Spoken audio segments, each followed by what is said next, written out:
또 나 텅 빈 방 안에 계속 홀로 I just walking to you girl na na na na na na Please kick drum bang y'all ready go ready 우리 hit your bang 저 밤하늘밖에 빛나는 별처럼 oh na na na na na We go 부족했던 새로운 세상 Already know 어디로든 go ready now too high yeah na na na na na na na 보여줄게 내게 another boy na na na na na na na 보여줄게 이제 another new boy na na na na na 부족했던 새로운 세상 Already know 어디로든 go ready now too high yeah Already know 날 따라올 사람이 we Go ready now just get a mic go reach for the dream You and I 매일 꼭 봐왔던 날 So we want go better now We go high and going higher 매일 단단했던 모습이 my dream 날 따라올 사람이 This is K-Vibe. This is Korea. now too high yeah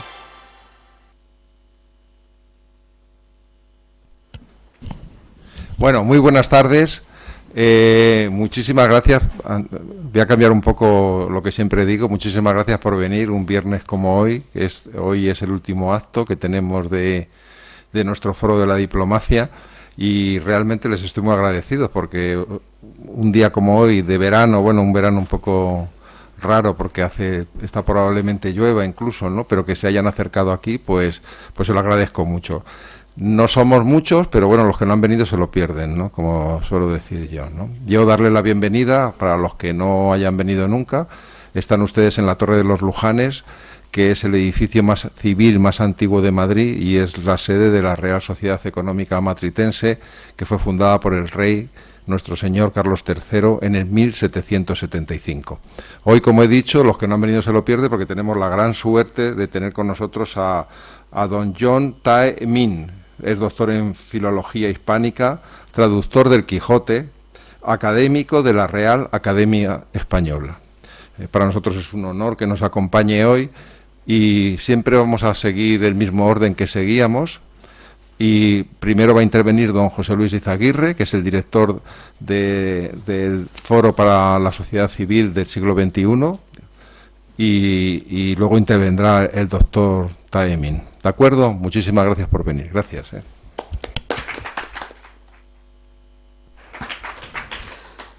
Muchas gracias, Antonio, directivo de la Real Sociedad Matritense. Señoras, señores, señor embajador, directivo importantísimo de nuestra Academia de la Diplomacia, que además, Antonio y yo realmente casi tendríamos que estar hoy en Córdoba, Sí. sí, donde está nuestro presidente, Santiago Belo de Antelo. Bueno, también cuando íbamos a preparar concretamente este acto, hemos aprovechado la presencia del doctor John Tae-min, porque él ha estado estos días, hasta prácticamente antes de ayer, dirigiendo precisamente un importante congreso de hispanistas internacionales, ya que él es presidente de la Asociación de Hispanistas de Asia. John, ¿qué te parece si cuentas un poco tu experiencia en estos días, un poco lo que habéis hecho, antes de que vayamos contigo? Bueno, llevamos... Aprieta el... Sí. Llevamos 39 años de existencia de la Asociación Asiática de Hispanistas. Entonces, después de tanto esfuerzo y que hemos llevado a duras penas este tipo de congreso cada 2 o 3 años, entonces llevamos un 10º congreso. Es lo que hay. Instituto Español, o sea, salió a ayudarnos. Quiero decir, ¿por qué no se celebramos aquí en el pleno centro de Instituto de Cervantes? Nosotros, con agradecimiento, lo decimos, hicimos el acto de 3 días, empezando desde el lunes hasta miércoles. Bueno, hubo muy buena cosecha de investigación que había. Por ejemplo, en Filipinas salió un diccionario inédito de chino-español, el siglo XVI. Entonces, y otra cosa sería ya un libro más antiguo de Oriente que se llama Pensin Pokam, traducido al español por primera vez entre todas las lenguas europeas. Entonces, cosas, o sea, sorprendentes, pues, se han expuesto ahí en nuestros otros logros, muchos logros. Darío Villanueva hablaba de una literatura en 4 continentes, hablando de las literaturas guineanas y las literaturas filipinas, quiero decir, literaturas un poco marginadas dentro de la cultura hispánica. Decimos que la universalidad que hay de la literatura hispánica. Otra cosa, ya asuntos de Jorge Urrutia habló sobre todo de arqueología y ecología en la novela de la selva, hablando de toda especie de, quiere decir, una conjunción de la naturaleza y la literatura que ha habido en la tradición hispánica en general. Entonces nos han interesado en extremo, ¿no? Otra cosa un poco o sea, sorprendente es que hicimos una velada de la poesía mundial. Son poetas, amigos invitados de ahí, de Chile. Gonzalo Figueroa, que es el cónsul general de Shanghái, pues vino a agasajarnos y dar gusto, ¿no? Otro, Dante Medina, poeta mexicano, candidato del premio Nobel, pues vino precisamente por su propia cuenta a España para participar en esto. Hubo muchos, además, su servidor, pues ya acá estaba su poema, que trae algunos, para iluminar un poco el acto. Así hicimos, dentro de que cabe, una cosa un poco de mucho éxito, diríamos yo, y hicimos 3 días o sea, de exposiciones y ponencias que nos llama la atención en muchas ocasiones. Pues eso, sin más, hemos acabado, y aquí están los 3 profesores que han participado ahí. Hoy quiere honrar esta conferencia un poco ausente de mucha gente, pero en fin, una presencia tan magnífica como de todos basta. Yo he querido vivir y he amado siempre durante toda la vida a las mujeres, pero vivo con uña y me basta. Es lo que hay, ¿no? No es cuestión de la muchedumbre lo que nos llama la atención. Como dice Juan Ramón Jiménez, nosotros hablamos a la inmensa minoría. Ustedes son esa minoría selecta entre tantos, por lo tanto estamos muy contentos y dispuestos, sobre todo don José Luis Izaguirre, que es amigo de medio siglo conmigo, entonces y su bella mujer acompañada, que nos van a dar un poco de ánimo para seguir hablando. ¿De acuerdo? Una mujer. Ah, sí. También una. Bueno, yo les voy a hablar un poco del personaje a que acaban ustedes de... Si mal me vale, ¿verdad, embajador? Bueno, ahora ya eso, pues prácticamente medio siglo. Yo tenía unos programas en Radio Nacional que se llamaban En profundidad la medicina, En profundidad la familia, En profundidad la economía, y había uno que estaba dedicado precisamente a los viajes internacionales. Y curiosamente ese era distinto, se llamaba Pisando el Mundo. Ahora no me gusta mucho eso de Pisando el Mundo, pero no sé por qué le pusimos aquello. El formato que tenía todo aquello en común, que era una vez por semana, era concretamente pues que se daba una explicación breve del tema que se iba a hablar, si era medicina, si era un país, brevemente. Luego había una mesa redonda, 3, 4, 5 personas delante del micrófono, en que podía estar el embajador, alguien de la embajada, algún residente del país que estaba en España o que estaba de paso, o alguien importante en literatura y tal. Y luego después pues había una encuesta pública en la calle sobre el tema, y luego hacíamos un extracto pequeño, una síntesis, como unos titulares, un poco en resumen de lo que se había hablado. Y luego mi idea, que ha sido siempre así, es que luego el oyente decida por sí mismo. Yo lo llamaba entonces un poco pretenciosamente método estructural comparativo, que creo que era una jaimitada por mi parte, pero a mí me hacía mucha ilusión llamarlo así. Y allí concretamente me encuentro un día con un coreano, me encuentro con el señor de la embajada, me encuentro a alguien que tenía un restaurante, programa, en fin, 4 o 5 personas. Y charlamos, conversamos, y entonces de repente, pues, él sale diciendo que además, aparte de ser profesor en la Universidad de Madrid, que aparte de eso, pues que es maestro de artes marciales. Corchos. Y yo digo, oye, pues yo estoy haciendo judo. Ah, bueno, pues tienes que venir un día a mi gimnasio. Efectivamente, su gimnasio en la calle de la Puebla, allí cerca de la Cava Baja, del Teatro Lara, y nació una amistad profunda. hemos vivido muchas cosas juntos con grandes pintores, Pedro Guajardo, grandes artistas, un gran comunicador que era Antonio Hurtado. Hemos vivido momentos muy importantes. Pero ha habido lapsus de 3, 4, 5 años en que, lógicamente, él pues estaba en Corea o en otros lugares del mundo, o yo, pero luego a la vuelta siempre era igual. Ayer, precisamente, cuando estábamos tomando una sidra, ¿verdad? Entonces, decías tú que, escucho, si es que es como si estuviéramos hablando ayer, como decía San Juan de la Cruz, ¿no? Bueno, pues John Taemin es un poeta realmente sorprendente, porque voy a leer algunos versos. Había traído un CD grabado hace tiempo, pero no tenemos posibilidad de reproducirlo. Voy a tratar de leer alguno de las formas más sencillas. Digo que es un poeta sorprendente porque el dominio del español castellano es extraordinario. Él, que ven ustedes que tiene una ligera dificultad para hablar el español, pero se lo entiende perfectamente, en cambio domina el español escrito, como van a poder comprobar. Se me ocurre aquí, entre algún libro, pues uno que dice diálogo. Amigo, mira, hemos nacido de aquel hueso de melocotón que tiraron los padres, de aquellas semillas abandonadas en un lodazal. Nos quedamos pegados a esta tierra bruta. Vivimos abrazados sin querer a nuestras miserias. Amigo mío, nuestro color al principio fue verde, ¿verdad? Pero en cuanto abrimos los ojos, comenzó a soplar fuerte día a día el monzón y nos hemos vuelto amarillos, grises. Cansancio, sí, estamos un poco cansados, ¿verdad? Aunque no nos quejamos de nada, pues nuestras frutas son demasiado pequeñas porque han sido manoseadas desde su tierna niñez. Todas tienen el sabor algo agrio. Amigo mío, basta ya, deja esa música suspirante de las ramitas.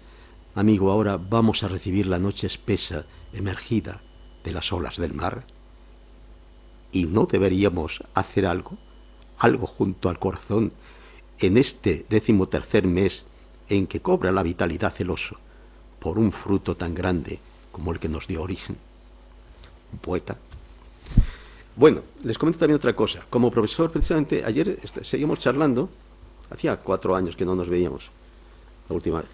Estábamos con un amigo que ya ha hecho el gran viaje, y entonces estábamos felices.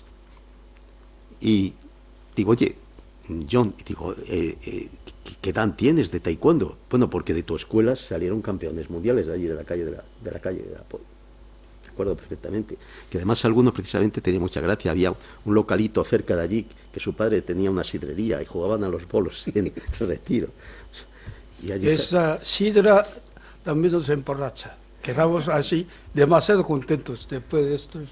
José Luis insistía que esto es muy ligero, no importa, no importa. ¿Cómo no va a importar si no ves nada que las mujeres bellas? ¿Entiendes? Quiere decir, resultado de la borrachera. Bueno, entonces realmente es un auténtico maestro de artes marciales. Y yo le decía, yo digo, oye, pero ¿qué eres ya?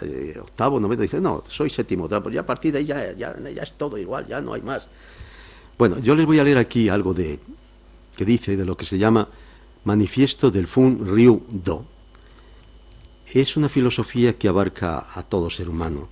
Dice, el hombre que practica el Fun Ryu Do o el Fun Ryu In aspira a vivir siempre feliz y longevo como el viento Fun que sopla, como el agua Ryu que fluye.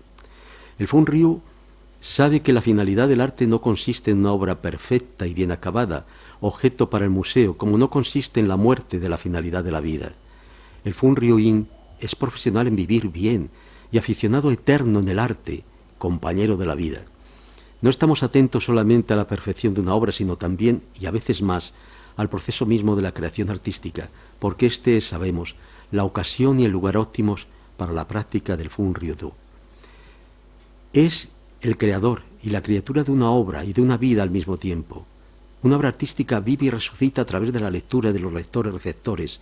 Por consiguiente, no existe una obra acabada, una vida acabada sin compartir con la vida de los otros. La felicidad del proceso de crear solo o en la colectividad es la condición sine qua non y muy necesaria de una obra verdadera o de una vida hermosa. Al Fun Ryu le gusta gozar de la vida y del arte, compartiendo la felicidad y la alegría con todos. El arte verdadero consiste en vivir del hombre en armonía con la naturaleza y con los hombres. Por eso a los del Fun Ryu nos gusta escribir o hacer el arte a modo de improvisación en la colectividad, asumiendo el ki, el chi o la energía vital cósmica que se encuentra aquí ahora en los buenos montes y en los ríos divinos, como han hecho nuestros buenos antecesores, artistas clásicos coreanos, orientales y universales. Los hombres que practicamos el Funridu no somos esclavos de los géneros literarios o artísticos, ni de las valoraciones arbitrarias, ni de nada que nos limite o categorice. Lo que nos importa verdaderamente es hacer el arte con nuestro vivir, o lo que es lo mismo, hacer nuestra vida feliz y longeva con el arte. El Funryu no hace de una mujer bella una estatua, ni de un árbol de jingo bello una tabla de ajedrez. Respetamos la gran ley de la naturaleza que anima el universo, viendo ejemplos de cómo cría las orquídeas la cordillera de Mundun, de cómo cría los barbos el lago Choibyuk y de cómo reparte sus frutos de amor el árbol del jingo milenario de Jaudín. Por último, este manifiesto no es un juramento, ni poética, ni como no es ni la escritura, que dejan las olas, y las olas en el agua y en el viento. Si este manifiesto te esclaviza o te reprime, olvídate de esto. Olvídate de todo aquello que te haga pensar y que no te deje vivir. Esto es el primer paso que hemos de seguir para ser un Funryu inverdadero. John Tae-min. Bueno, voy a añadir un comentario. El llorado profesor ya muerto, que Philip Silva decía que es el manifiesto más importante después del surrealismo. Porque, en fin, es mi amigo, por lo tanto, insiste en el mérito del manifiesto. Pungnyudo, pues, aunque les suena un poco raro, es el espíritu del arte y poesía coreano, de Corea, quiero decir. Ahora, Pungnyudo no es una cosa rara, porque el espíritu coreano siempre ha tratado de conseguir la plena armonía entre la naturaleza y el hombre. Es lo que hay. Entonces el espíritu precisamente es lo que refleja precisamente ese tipo de armonía universal que hay en todo. Pungnyudo no lo puede extrañar porque de ahí viene la lengua altaica, viene Puru. Y Puru, una cosa muy extraña que a lo mejor les voy a sugerir, de Puru viene Perú. Porque Perú, nadie sabe de dónde viene el nombre del país Perú, pero viene de una zona, de muchas orillas, en un pueblo. Entonces ese pueblo, al amanecer, brillaba mucho el sol y otras cosas. Entonces la gente le llamaba la zona esa Perú. Entonces los primeros conquistadores llegaron al Perú y empezaron a llamarle Perú, siendo un pueblo de muchas orillas, pero el nombre total de todo el continente, quiere decir que el país importante del Imperio Hispánico lo llamaba así, como de una forma metonímica, Perú, y ahora se ha hecho el nombre de Perú, pero el nombre del Perú, viene traduciendo al chino, se hace Pungyu. Por eso Pungnyudo no es una cosa que no puede exagerar demasiado, porque al fin y al cabo se ha reflejado varias partes. El nombre de Corea viene precisamente el calma matinal, precisamente refleja ese tipo del río donde se refleja el primer rayo del sol, etc. Eso se llama también Pungyu.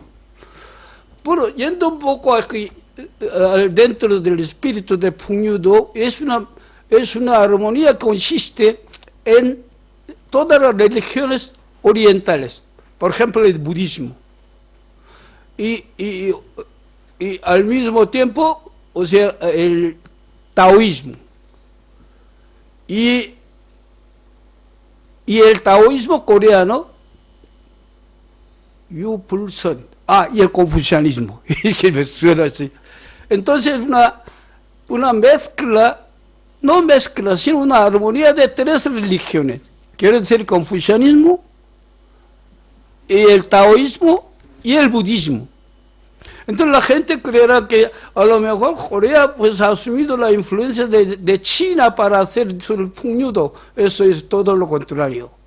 Porque la raza oriental coreana viene del Tongyi, quiere decir el I del este, que ha sido, protagonista capital de la cultura asiática. No solo China, sino asiática entera al principio, porque en la época primitiva de China adoraba a los antepasados, etcétera, y al sol y a la naturaleza. Entonces, ese ha sido la cultura coreana de aborigen Tongyi, quiere decir, y del este ha sido, o sea, protagonista principal de la fundación de la cultura asiática en general. Por eso podemos decir que el Pukñodo es un testimonio de la cultura y filosofía de la armonía de la naturaleza sumergida en nuestras tradiciones en general. Por eso no nos extraña, el nombre nos suena un poco Pukñodo raro, pero muy fácil. Philip Silver, mi querido profesor de la Universidad de Columbia University, decía, mira, ¿cómo puede ser tan franco diciendo que los poetas aspiramos así ser longevos? Sanos y longevos, no queremos producir una cosa inmortal, sacrificando su propia vida, es un sacrificio muy grande, mal hecho. Sobre todo los románticos no han, vivido más que 33 años, nada más, mal lo es. Por eso los literatos alemanes decían que los románticos son enfermos, mientras los clásicos van a vivir mucho tiempo. Y nosotros de Pukñodo, los artistas coreanos, decimos que no queremos producir una cosa muy buena, una obra inmortal, sino queremos ser nosotros inmortales. Una vez diría que yo soy un poco gustador del vino y otra cosa, igual que José Luis Izaguirre, en su cara se ve ese un poco risueño, es lo mismo, es el signo de gustador de eso. No, según Nietzsche somos ya hijos de Dionisio, ¿no? Dionisio. Sí, de Baco. Bueno, de todas formas somos buenos. Entonces, pues iba a dar una conferencia en Ciudad Real, entonces una casa de comercio era, ¿no? Es lo que hay. Normalmente por la mañana yo estoy un poco con la resaca del vino de anoche y me llamaba Miguel Galanes, que ahí estuvo. Era una conferencia, pero yo siempre contaba, sí, muy bien. Y estaba tomando comida ahí y le pregunté, porque no me acordaba de nada en absoluto, ¿qué es lo que hago yo después de la comida? Mira, ¿no dijiste que el espíritu del Pukñodo en la poesía coreana es lo que iba a decir ahí? Ahí me quedé un poco paralizado, porque ¿cómo explicar esa cosa tan difícil a los españoles? Y encima, ¿y cuántos habrán ahí en el caso de comida? Mira, 120. Esto ya me mata. Aquí menos mal que somos pocos, aunque bueno, son muy John, bellos pero en su mayoría. Yo te voy a llevar a contraria, porque sí, porque es un poco como Omar Khayyam, ¿no? El célebre sufí, el persa, en el cual concretamente pues habla a veces del vino, que es vino real, pero también hay un vino esotérico, un vino sufí, un vino taoísta, un vino de más allá. Y la prueba de que John Taemin no solamente bebe vino, que lo bebe, bendito sea Dios, pero escuchen ustedes esto que escribió. Grito en el crepúsculo. Tiene que haber Dios allí en la batalla donde matan a los hombres por los hombres. Aquellos ojos despavoridos con que apuntan a los enemigos, aquellas manos paralizadas con que agarran los fusiles, para rectificar aquellos cañones del tirador temblantes. Dios tiene que existir. La justicia americana nunca remuerde, la justicia soviética, la mentira ortodoxa nunca remuerde, la mentira heterodoxa. Y el día y la noche se engañan, se pelean, se matan y se perdonan. Y nos quedamos siempre hacia el infinito crepúsculo. Mirad el cielo del crepúsculo donde cultivamos nuestra vaga esperanza. Mirad cómo sangra, quebrada, nuestra ansiada paz. De este doloroso paisaje ni un paso retrocedemos, mover, chocar, chispear, la perforadora taladra la roca, caer, romper, irisar. La catarata sigue, desde las cabezas se nos despellejan todas las ornamentaciones, sale ensangrentada la nueva vida nuestra, desgarrando la carne llena de sangre. Es hora de marcharnos, cargando con nuestra destrucción, es hora de criar intensamente verde el llanto que estalla. Tiene que haber Dios, aquí en este combate, donde nos apostamos la vida, porque todos tenemos que vivir. Tiene que existir Dios aquí en nuestra vida, para tocar las campanas por los muertos, por los vivos, para que los muertos no vuelvan a resucitar, para que los vivos no quieran morir, y para avisar a aquellos que aún no han nacido, de que les esperan siempre limpias cunas. Así que no solamente toma el vino del alcohol, sino el vino de la esencia de la poesía. John, tú naces concretamente, o sea, eres un niño de la guerra de Corea, porque naces en el 43. Bueno, mi infancia fue la guerra, lo importante es la guerra coreana, ¿no? Entonces, cuando hablo de cuentos coreanos, no sé qué, porque no soy cuentista, sino poeta, pero contar y cantar es una cosa muy común de literatura ahí en el occidente, pero yo lo dije en ese mismo momento, porque en la época de poesía social, cuando llegué a España, dije, yo no canto. Soy de la tierra donde los pájaros lloran. Yo no lloro. Se han fusilado los pájaros. Eso era yo. Quiero decir, un hombre que ha llegado a España, el aeropuerto de Barajas era verde.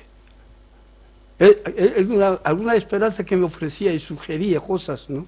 Entonces ya me sentí muy, muy contento, pero al momento de llegada yo era un guerrero, igual que he hecho el arte marcial, por lo tanto guerrero, pues siempre insistía, como los renacentistas de acá, los coreanos siempre decimos, un hombre ducho en armas y en letras. Es el credo que yo tenía en aquel entonces, ¿no? Bueno, estando algún tiempo ahí, gracias a buenos amigos que están, pues he conseguido la paz y armonía y escribí otro libro, segundo o tercero, Tierra Azul, porque mira el cielo y después mira la tierra, la ves azul, la tierra. Quiero decir, ya empecé a tener la visión un poco esperanzadora de la vida, mientras mi infancia era la plena guerra. Mi juguete era la bala. Bueno, a ver. Bueno, yo veo aquí algo que llamas la verdad, que es muy curioso. O sea, tú eres un enamorado de la vida, de la naturaleza, de la mujer. No de la nube, sino de una blusa blanca, vestida no con un lirio, sino con una sonrisa franca de 18 primaveras. Apareciste casi un portazo de relámpagos. No viniste acompañada de ningún ángel, sino de un amigo tuyo, de cuyos nombres no quiero acordarme. No quisiste ninguna copa de nieve o de rocío, quisiste una copa de gin tonic. No exactamente enamorados, más bien contentos, o qué sé yo. Bailamos, o mejor dicho, bailaste, y quisiste bailar una rumba, no en el aire, sino en un apartamento de un amigo, de cuyo nombre no quiero acordarme. Tal vez bebimos demasiado, de pronto la noche oscura estaba estrellada, con innumerables besos y vías lácteas. Nuestro amor no era exactamente místico, sino mixto o misterioso. Todo era incomprensible porque era la noche. Todo era comprensible porque era la noche. Después nos vimos algunas veces. Os juro que la vi cuantas veces que quería, e hicimos cosas. Os juro que la toqué con mis manos y lo hice.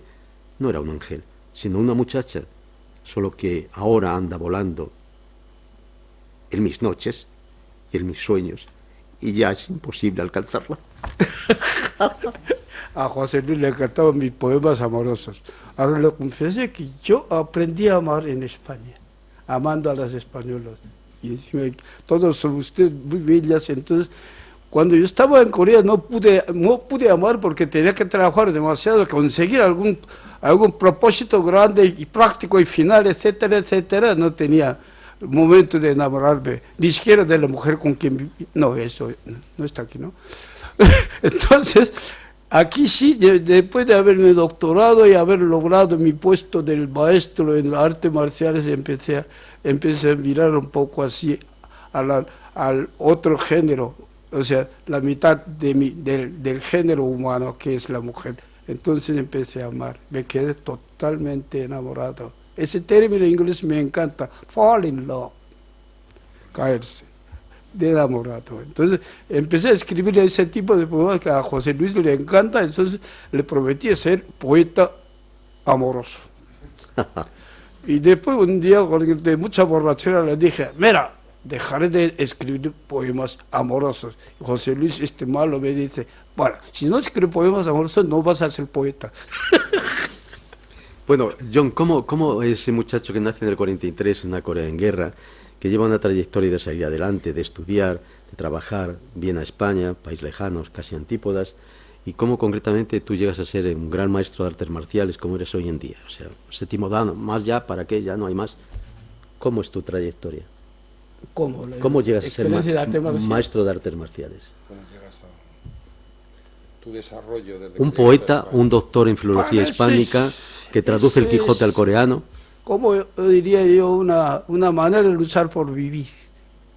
Quieres ganar la vida, porque vine aquí sin más que un billete de ida y luego no podía volver, ya se fue. Entonces era una manera de sobrevivir ahí, porque ya nunca dejé de estudiar, pero tenía que sacar algo con que vivir. Entonces empecé a practicar, o sea, que había 2 maestros de arte marcial aquí, compañeros míos, entonces me dejó un puesto. Empecé a enseñar a duras penas y tuve suerte, con los alumnos tengo suerte siempre, ¿no? Como igual que buenos profesores que son aquí, son alumnos míos, pues 3, 4 campeones del mundo teníamos ahí, mis alumnos. Yo enseñé a duras penas porque luché, dije una vez, porque eso, al empezar decimos karate coreano, porque nadie sabía cómo era el taekwondo después. Entonces, yo que también hice el karate, por lo tanto, pues no. Yo no pongo discriminación entre una y otra cosa. Al fin y al cabo, arte marcial es luchar. No hay por qué insistir en ese tipo. Y dije, bueno, con el nombre de karate participo. Y yo era tenía el único gimnasio donde participaba sin más a todas las competiciones de karate acá. Y el karate de Castilla lo ganamos cada vez más, y luego ya tres campeones consecutivos estaba ahí durante 3 años ahí. Entonces esto tenía que luchar mis alumnos a duras penas realmente, porque todos los jueces de ahí eran del karate. Entonces tenía que poner la bandera para decidir, ¿no? Entonces cuando llegamos al final, pues nunca podemos esperar que mis alumnos ganasen el combate, porque, por favor, levantar la bandera, entonces todo era contra mía, ¿no? Entonces yo les dije a los chicos, vive una vez, o lo derrumbas o sales perdiendo. Quiere decir que no hay otro remedio, no hay que esperar el juicio final, porque eso seguramente vas a perder. Por lo tanto, los chicos combatían de verdad bien. Muchas veces utilizamos más patadas los karatecas coreanos, ¿no? Entonces, hasta la muerte deje, ¿no? Porque esto, si te dispones a morir, sobrevives. Ahora, si quieres vivir, te van a matar. Lo que dije a los chicos. Bueno, me viene a la mente una de las muchas anécdotas que tenemos, John Taemin y yo. Una vez estábamos terminando una clase tuya y en tu gimnasio de la calle de la Puebla, dices, oye, José Luis, vámonos a comer. Digo, mira, yo no puedo porque tengo que ver ahora concretamente a un escritor muy importante, Federico Carlos Sainz de Robles, porque además quedo con él, porque tengo que condicionar las cosas que luego salen por la radio, igual que había José Montero Alonso, que fue padrino mío para entrar en el Real Casino de Madrid, Pergamín, Tomás Borrás. Yo tenía que coordinar para dar tiempo oportuno en Radio Nacional los trabajos de esas personas. Para mí fue enriquecedor aquello. Entonces me dice John, dice, pero bueno, Federico Carlos Sainz de Robles, pero no puede ser. ¿Tú le conoces? Digo, sí, es amigo mío, le voy a ver ahora. Y dice, bueno, es que tú sabes que yo oí en la radio japonesa algo, y yo estaba un poco en el español, y aquello de repente fue lo que me animó a estudiar filología hispánica. Y entonces aquello hizo que yo concretamente hablara con don Federico y le dijera, don Federico, tiene usted un alumno coreano, ¿qué tal y qué cual? Y entonces tiene mucha gracia porque de vez en cuando nos íbamos a comer los tres. Federico Carlos Sainz de Robles, padre, no el que fue jurista importante, John Taemin y yo. Y alguna vez, cuando yo tenía que trabajar con Federico Carlos Sainz de Robles, José Luis, ¿cuándo comemos con el chino? Digo, don Federico, que no es chino, que es coreano. Bueno, vale. Es lo mismo. Es lo mismo. Bueno, ¿cómo haces tú concretamente? Nos cuentas brevemente, porque en lugar de dar un vídeo en el cual se hablara lo bonita que es Corea, lo que ha conseguido, yo tengo un coche Hyundai y es tan bueno como un Mercedes, además es muy parecido y tiene el motor del Mercedes. Quiere decir que los coreanos habéis conseguido cosas tremendas. De ser uno de los países más pobres después de vuestra guerra civil, os encontráis a la cabeza del mundo. No tenéis materias primas. En fin, es algo realmente importante. ¿Cómo consigue un coreano medio? Cuando además tú y yo ayer comentábamos que desgraciadamente ahora la juventud en general iba teniendo menos interés, menos fuerza por hacer cosas. ¿Cuál es la Corea que tú sientes? ¿Cuál es la Corea? ¿Qué Que tú sientes. La que tú sientes, la que tú ves. Corea es España en el oriente, porque es península. Quiere decir, está rodeado del mar y luego está conectado directamente con el continente chino. Por lo tanto, la peninsularidad es algo abierto respecto de toda la otra cultura alrededor. Españoles, cuando llegué aquí, han sido tan amables y sonrientes, me quedé muy contento. Porque yo, cuando veo a la gente, tenía que luchar por algo, es lo que creía en aquel entonces. Los españoles son muy bondadosos. Además, no tienen digamos, un racismo marcado, aunque por dentro lo tenga, pero es lo mismo. Entonces me sentí muy cómodo en casa, aquí. En el oriente de Corea, los coreanos somos más amables y abiertos. Por eso los japoneses les gustan los coreanos, porque son más abiertos, más avanzados, algunas veces un poco presuntuosos, pero de todas formas muy machos. Abiertos. Coincidimos en ello los coreanos y los españoles. Abiertos. Quiere decir, los chinos tienen las caras más cerradas, sin expresiones de cara. Las japonesas y japoneses son muy corteses, pero no sabemos qué es lo que siente realmente. Los coreanos no, somos muy abiertos, lo que sea, venga lo que venga, y sobre todo nos gusta el vino y la mujer. Quiere decir que si le gusta el vino y la mujer, pues gente buena es. Quiero decir que no tenemos demasiado claro, sino es que el ser humano es aquello con que tiene que engañarse a toda costa, porque estamos entre la tierra y el cielo. Así somos los hombres.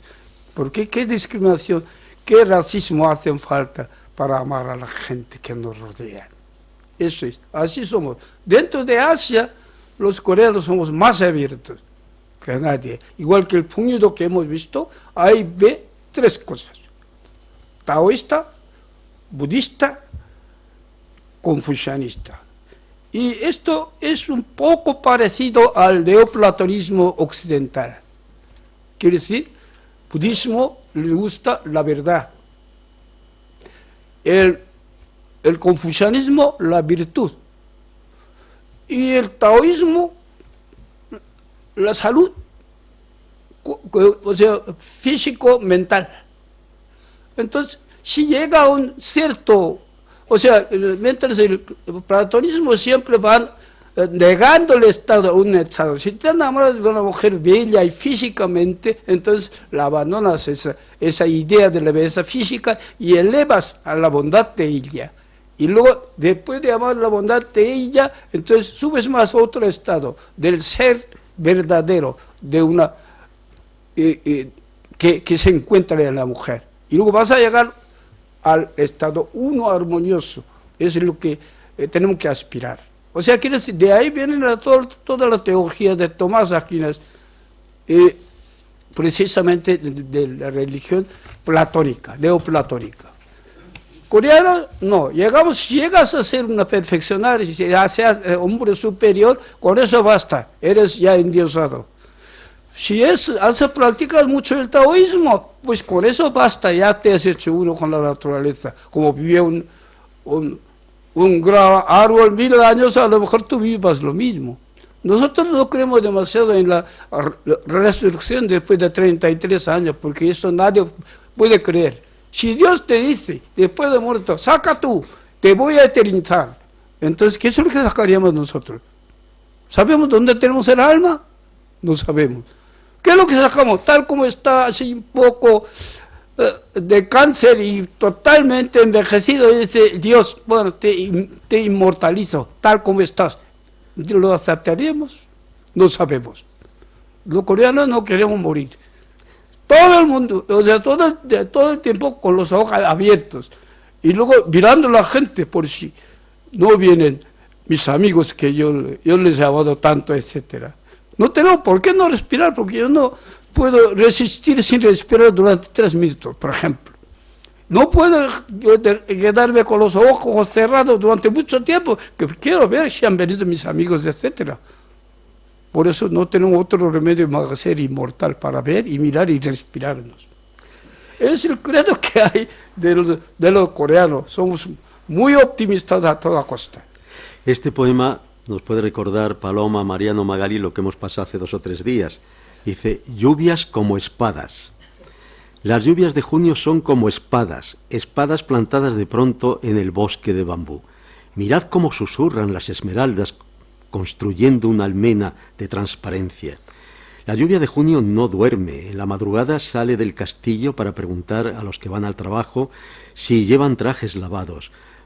Ruegan que escriban en la frente todas las sílabas lavadas que les dictan y nos amenazan con su castigo de 360 días de tos y de trabajo rutinario. Es cierto que primero me han preguntado cómo estoy acariciando mis manos. La verdad, no me gustaría confesar que antes me has dado unas bofetadas. Parece que la tía cree que el vivir constante es contar sus pasos limpios. Dice que el vivir consiste en no pisar el vacío ni caer en la chimenea. Le digo que mido 1,71 m y me contesta que me haría crecer hasta el cielo. Insisto que hoy tengo prisa, mucho trabajo, y me dice que su cuento va a ser corto y, claro, pegándome en la frente, que la lluvia de hoy ya no es la lluvia de ayer.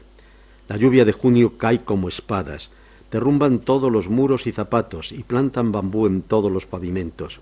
En la lluvia se ve a veces una espada celeste o un bambú de 50 años de luz de altura. Lo vivimos hace unos días, ¿verdad? Bueno, John, ¿qué quieres decir antes de que nuestro presidente te da el paso a nuestros contertulios? Bueno, que no te he entendido. ¿Qué quieres decir antes de que...? ¿Qué quieres decir antes de dar paso a las preguntas de los...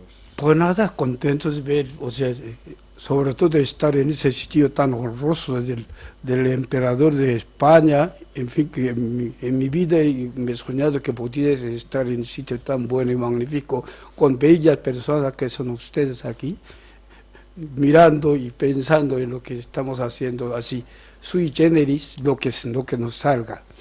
Bueno, les agradecemos su presencia y estamos muy contentos. Gracias.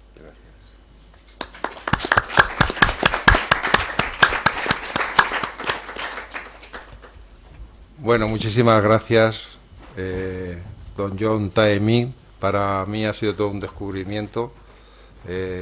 Y muchísimas gracias a don José Luis Aguirre, que es un rasoda excepcional, y siempre que nos lee un poema es un verdadero lujo tenerle, no como rasoda, sino también como, bueno, siempre que habla creo que es un añadido y es uno de los principales atractivos del foro. Vamos a abrir un pequeño turno de preguntas.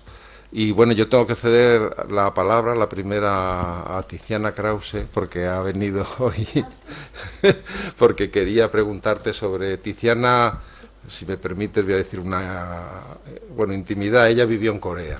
Ella vivió en Corea con... No tengo preguntas, era más... No, sí, tienes una pregunta, porque vamos a hablar con él, pero no hemos podido ser. Sí, ella vivió en Corea... Me he presentado antes...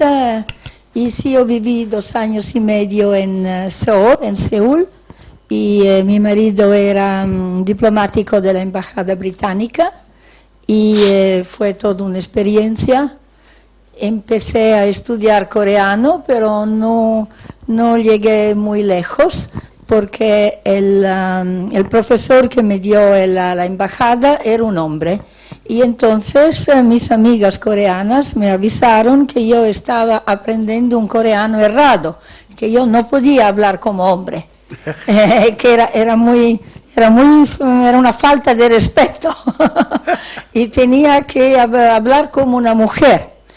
Pero la embajada no quiso cambiar y entonces yo me quedé con unas cuantas palabras, ¿no?, que he olvidado. Pero fue una experiencia muy, muy interesante porque eran los años 80 cuando Corea se abría al mundo, y el mundo no lo conocía. Se preparaban los Juegos Olímpicos y creo que las embajadas también ayudaron. En mi casa yo tengo muchas cosas coreanas, biombos, y yo trabajé en la KBS, en la radio. Era jefa de la sección internacional, que prácticamente éramos 4 gatos, y era yo y unas cuantas señoras coreanas. Y había una cabina, estoy hablando del 85 hasta el 87. Y entonces fue justo antes de los Juegos Olímpicos.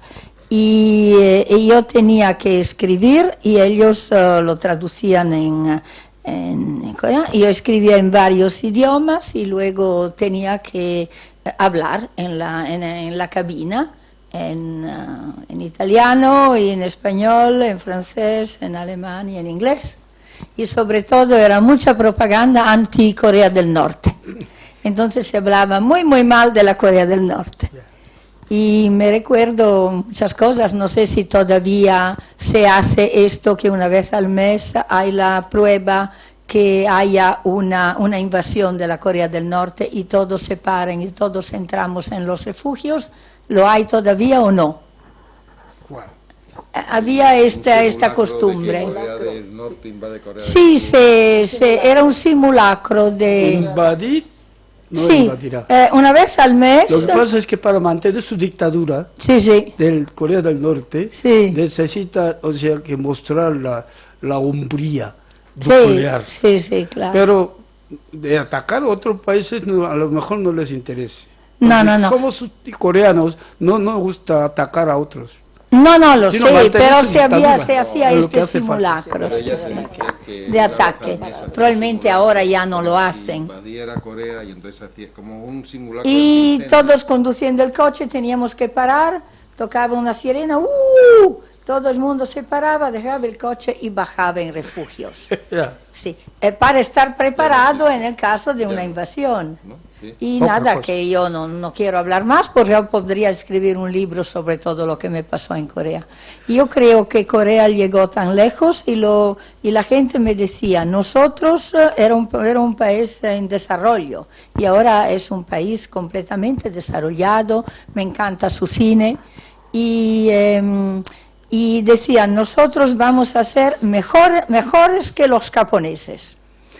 Y creo que es el espíritu de sacrificio y el colectivismo que hace esto. Nosotros somos muy individualistas. Ahí hay capacidad de sacrificio para el país. Y esto me gustó mucho. Ya. Y me paro allá porque si no hablo más que usted y no está bien porque es usted el Precisamente en conferenciante. esas fechas era el momento de tránsito Sí. de Corea cerrada Era el a tránsito. abrir los Sí, corazones sí, sí. al otro, porque sufrió sus obsesiones bélicas y coloniales durante mucho tiempo Corea. Por lo tanto, ella ha notado precisamente la mentalidad coreana un poco de cerradura en otras cosas, ¿no? Otra parte, eso también tiene culpa los occidentales, porque Corea lo consideró como un país ermitaño. Entonces, incluso, si quiere aprender coreano, tiene que perder el prejuicio de decir que esto es muy difícil. Dice, los chinos, que hablan muy bien, muy difícil, etcétera. Quiero decir que ahora hay muchos occidentales que hablan muy bien el coreano. Pero se hablaba inglés muy bien, mientras en Japón no. Y entonces la Corea, entre estos dos gigantes, tenía el deseo de somos diferentes. Nosotros tenemos nuestra cultura, el país de la calma de la mañana, ¿no? Y the country of the morning calm, ¿no? Se decía. Y nuestro teatro, que no es el kabuki, es nuestro teatro, nuestra danza. Y yo tengo todavía un traje coreano que se llama hanbok. Y lo tengo en casa, es muy bonito y me gustaría poderlo poner un día. Y Muchas nada. gracias. Que haya más gente como usted Y entonces ella Corea. Bueno, yo tenía sí, muchas amigas y cuando nos fuimos los coreanos, los amigos lloraban y es verdad que ellos, los coreanos, no tienen miedo de sus sentimientos y eso es verdad que es muy diferente de China y de Corea y de Japón, que si hay que llorar, lloran. Y otra cosa que me gustaba es que después de una comida oficial cada uno tenía que cantar. Y sí, y como mi marido no quería cantar, entonces decía, mi esposa va a cantar. Muy bien, qué bien. Bueno, ya basta. Bueno, muchísimas gracias, Tiziana. ¿Quiere intervenir alguien más? ¿Alguien más? Ahí Silvia quiere...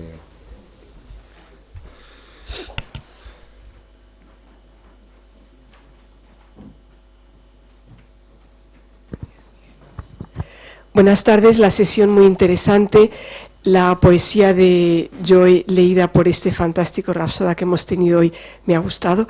Yo le quería preguntar, he anotado que es usted miembro de la Real Academia Española, entonces, ¿en Corea existe una academia parecida que vigile el idioma coreano, su uso, su evolución? ¿Hay algo parecido en Corea? ¿Una academia para...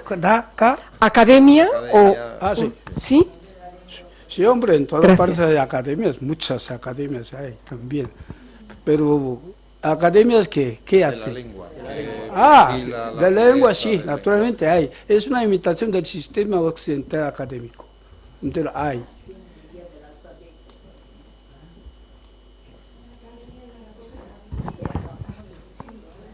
Es una academia, lo que pregunta esta señora, para preservar el idioma. Sí, ella ha preguntado si existe en Corea. Que si existe una academia que cuida, como la nuestra, de la gramática, De las Sí, nuevas naturalmente, ya que palabras. había pocos, ¿no? Pero ya están, y el gobierno está intentando abrir muchos institutos de enseñanza de la lengua. No es para estudiar. Una institución como la Academia Española de la Lengua. Sí, sí hay. También es a imitación del occidente. Bueno, ¿alguna pregunta más? ¿Nadie se anima? Bueno, pues muchísimas gracias, John. Muchísimas gracias a don José Luis. Muchísimas gracias a todos ustedes. Hoy cerramos el verano. Les deseo a todos un muy feliz verano y que nos veamos en octubre, creo que empieza otra vez las actividades. Les esperamos para el siguiente foro. Muchas gracias. Buen verano. Gracias. Muchísimas gracias. Perdón. Perdón, vamos a poner un vídeo que yo no sabía que se ponía y ya cerramos el acto.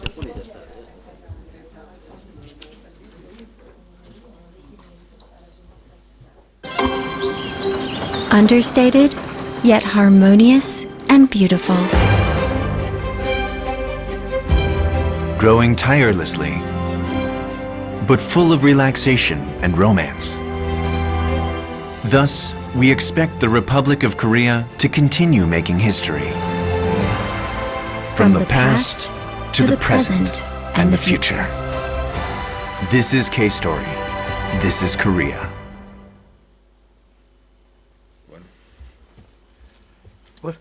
Muchas gracias. Gracias, Gracias por todo. Muchas gracias, gran amigo. Es que Tiziana te quería hablar de un